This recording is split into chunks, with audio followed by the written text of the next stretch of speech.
দুইটা মামা শিক্ষিত না এটা? হ্যাঁ, স্কুলের আশেপাশে বড় হয়েছে। আপনি যেটা দেখেন, আপনি যেটা পছন্দ করবেন বলবেন। এই যে সুন্দর এই যে আয় বলছে শিক্ষিত কাশি।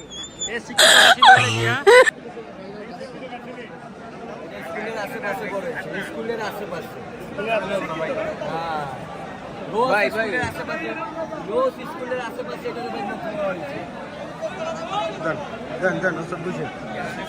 এই যে 1600 দেন, এই যে 1600। আমি এখানে কাশি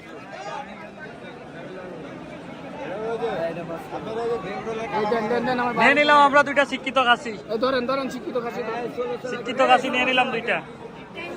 মামা গেলাম, ঠিক আছে। শিক্ষিত কাশি দুইটা নিয়ে নিলাম। কিছু দিবেন না আর এটা সাথে এই যে বল দিছি আর কি ওই বল ফ্রি, জালি ফ্রি, তারপরে ব্যাট ফ্রি। এই সেই শিক্ষিত কাশি আমরা নিয়ে নিলাম। আসো।